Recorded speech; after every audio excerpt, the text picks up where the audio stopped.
So this woman pulls a YouTube prank that's so horrific it ends up unaliving a man and nearly starts an international conflict. Now her name is Siti. She's 25, she's from Indonesia, but she's working in Malaysia as an escort. And she does that so she can send money back to her parents in Indonesia. But then one day, she meets a producer. The producer tells her he works for a production company of a huge YouTube channel. And they make like YouTube pranks and stuff. And he says he can get her an acting gig on his YouTube prank show. And the best part is that it pays pretty well. She can quit escort work, she can also make all this money and send it back to her parents in Indonesia. Plus, they're gonna pay her the equivalent of $96 per prank, which is a lot of money to Siti. So of course, she says yes. And pretty quickly, she's introduced to the head of the YouTube channel, this guy Mr. Chang. And Mr. Chang and the other producers, they start getting her to pull these pranks on people in public. They'll like go to a public place and she'll like walk up to a total stranger and just randomly start holding their hand. Or they'll do a prank where they put like baby oil on her hands and she'll like run up behind a stranger and be like, guess who? Which smears the oil all over their face. It's pranks like that. And so she does a bunch of these pranks over the course of like a month. Meanwhile, the prank channel has also recruited this other woman to do pranks. Now her name is Dawn, and we'll get to her. But one day, the producers call Siti in to meet them at the airport, because they're gonna do this big prank there. So she's there, and she's with Mr. Chang, but Chang tells Siti there's actually another actress involved this time. And that actress will be doing the same thing, and it's Dawn. So the victim of this prank is actually gonna get double pranked. First by Siti, then by Dawn. But anyway, Mr. Chang pours a bunch of baby oil on Siti's hands, and then he points to a man out in the airport that he wants her to prank. This man. So minutes later, Siti sneaks up behind the man, and then from behind she puts her hands over his eyes, like guess who, or whatever. And of course, this smears the oil all over him. And then about 3 seconds later, Dawn approaches the man, and she smears her hand on his face as well. And then Siti and Dawn like giggle or whatever, and then they run away to the nearest bathroom to wash the oil off their hands. Meanwhile, the poor man, he's confused and a little freaked out, and he goes over to the airport security guards, and he tells them that some random women just like smeared something on his face, and that now he doesn't feel well. So security escorts the man to the airport medical center, and his condition quickly gets worse. Like, it is very apparent something is seriously wrong. So they rush him to the hospital, and on the way, he suddenly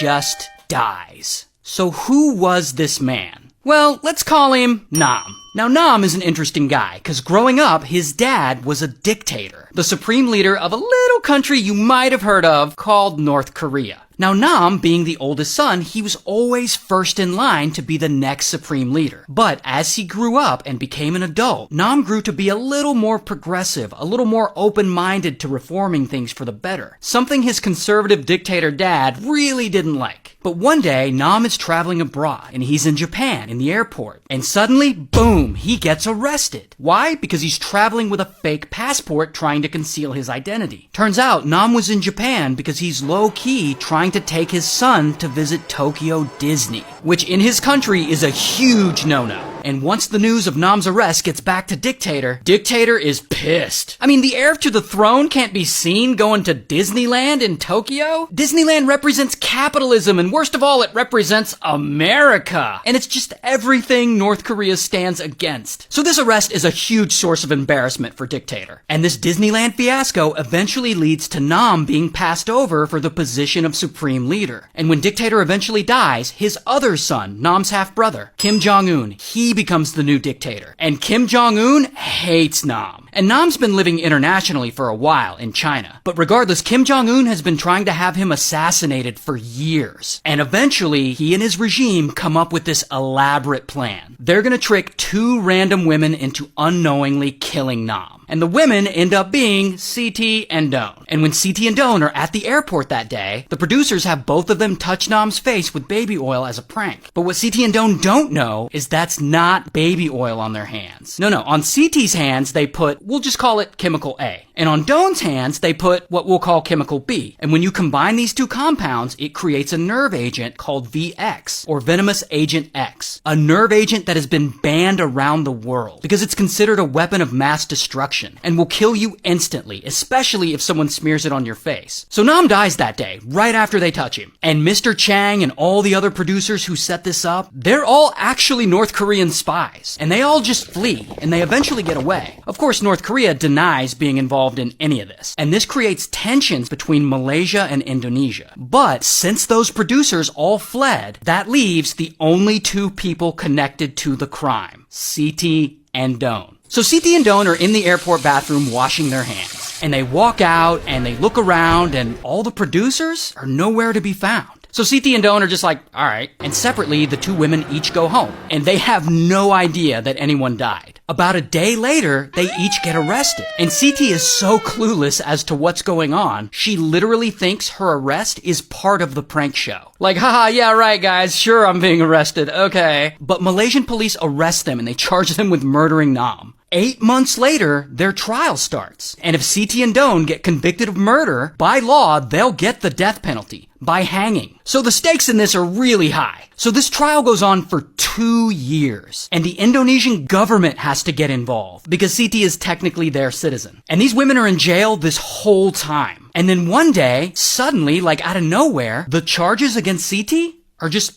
dropped. And cool, Siti goes free. Apparently the Indonesian government was eventually able to intervene and they negotiated her release. While Doan does not get out, but she does plead guilty to a lesser charge and eventually they do let her go. Here's what Doan looks like in real life. And here's what Siti looks like in real life. Wow, a crazy story. Shout out to North Korea.